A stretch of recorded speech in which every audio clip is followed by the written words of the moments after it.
touch.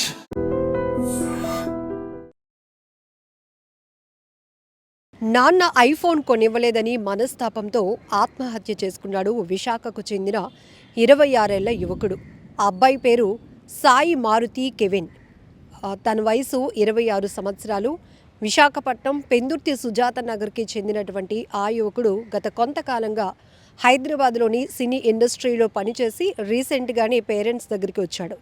అయితే వచ్చినప్పటి నుంచి కూడా తన తండ్రిని ఐఫోన్ కొనివ్వాలి అని పేచీ పెట్టడం మొదలుపెట్టాడు, ఒత్తిడి చేస్తున్నాడు. ఈ క్రమంలోనే మనకంత స్తోమత లేదు నాన్న, నీకు ఇప్పుడు ఐఫోన్ ఎందుకు అని ఆ తండ్రి వారించినందుకు మనస్తాపానికి గురైనటువంటి సాయి మారుతి ఇంట్లో ఒక గదిలోనికి వెళ్ళి ఫ్యాన్కి ఉరివేసుకుని ఆత్మహత్య చేసుకున్నాడు. ఎంత బాధాకరమైన ఘటన!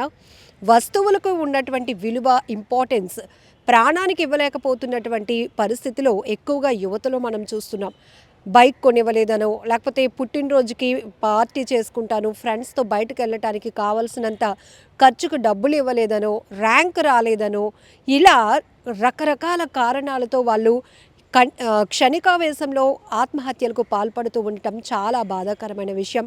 కేవలం ఐఫోన్ కొనివ్వలేదనే ఆ యువకుడు ప్రాణాలు తీసుకోవాలి అని ఆలోచన చేశాడు కదా. మరి 26 సంవత్సరాల పాటు ఎంతో కష్టపడి పెంచి మంచిగా నా కొడుకుని సెటిల్ చేయాలి అని ఆలోచనతో తల్లిదండ్రులు ముందుకు వెళ్తున్నారు. అర్ధాంతరంగా కొడుకు తనువు చాలిస్తే ఆ తల్లిదండ్రుల గుండె రోదన ఎలా ఉంటుందో మనం అందరం అర్థం చేసుకోవచ్చు. ఎందుకు కనీసం పేరెంట్స్ గురించి కానీ ఫ్యామిలీ గురించి కూడా ఆలోచన చేసుకోకుండా క్షణికావేశంలో ఇక లేదు, వీళ్ళతో నాకు అవ్వదు, నాకు ఇక కొనివ్వలేరు వీళ్ళు, ఈ పరిస్థితి ఇంతే అనుకుంటూ వెళ్ళి ఆత్మహత్యలు చేసుకుంటున్నారు. ఈ పరిస్థితి ఇంతే అని ఆలోచన చేసే ముందు అలాంటి పరిస్థితుల్లో కూడా వాళ్ళ లైఫ్ని సాక్రిఫైస్ చేసి పిల్లల్ని అంతో కొంత ఉన్నతంగా చదివించాలి, మంచి బ్రైట్ ఫ్యూచర్ ఇవ్వటానికి ప్రతి తల్లిదండ్రులు ఒక రకంగా చెప్పాలంటే చాలా ఒత్తిడి తీసుకుంటూ కూడా మన కోసం ఎఫర్ట్ చేస్తారు.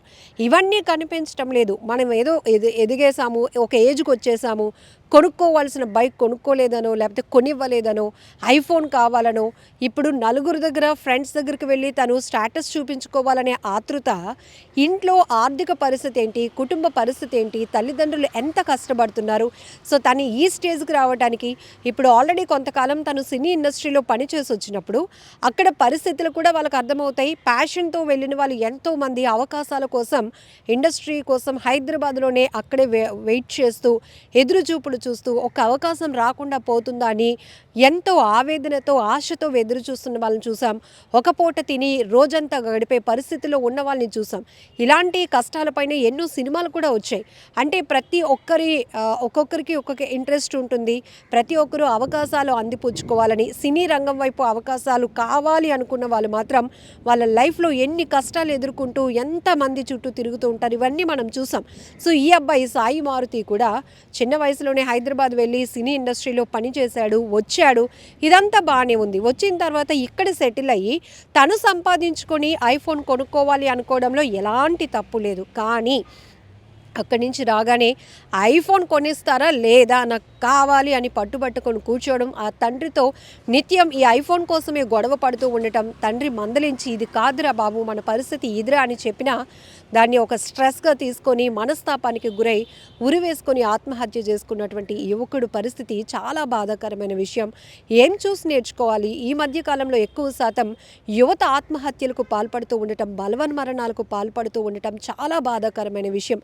ఒక్క క్షణం వాళ్ళు కూర్చొని అసలు మన పరిస్థితి ఏంటి, మనం ఎక్స్పెక్ట్ చేస్తున్నటువంటి థింగ్స్ వాటి వాల్యూ ఏంటి, మనకి ఇప్పుడు ఇది అవసరమా, మనం ప్రాపర్గా సెటిల్ అవ్వలేదు ఒక జాబ్లో కానీ లేకపోతే కెరియర్లో సెటిల్ అవ్వలేదు, మన చేతిలో ఐఫోన్ ఉంటే దానికి ఒక వాల్యూ ఉంటుందా, మనం అడగడం మనకు కోరిక ఉండటం ఓకే, కానీ ఫ్రెండ్స్ దగ్గర ఫోజులు కొట్టడం కూడా ఓకే, కానీ కొనిచ్చే పరిస్థితిలో అమ్మా నాన్నలు ఉన్నారా అని ఒక్క ఆలోచన చేస్తే అసలు ఇలా సూసైడ్కి వెళ్ళాలి, చనిపోవాలి, బలవన్మరణాలు పాల్పడి కుటుంబానికి తీరని లోటు మిగిల్చేలాగా ఉండాలి అనే కాన్సెప్టే ఉండదు. కానీ ఏదేమైనా చాలా బాధాకరమైన విషయం. ఈ సాయి కిరణ్, సాయి మారుతి చాలా తొందరపడ్డాడు. క్షణికావేశంలో ఆయన తీసుకున్నటువంటి ఆ నిర్ణయం పూర్తిగా కుటుంబానికి గుండె రోదన మిగిల్చిందని చెప్పాలి. ఆ తండ్రి ఆ మాటలన్నీ కూడా గుర్తు చేసుకుంటూ ఎంత చెప్పినా నా కొడుకు వినలేదు, ఇప్పుడు నాకు కానరాకుండా పోయాడు, కడుపు కోత మిగిల్చిపోయాడు అంటూ ఏడుస్తున్నటువంటి ఆ తీరు ప్రతి ఒక్క గుండెల్ని కూడా తొలిచివేస్తుందని చెప్పాలి. చాలా బాధాకరమైన విషయం.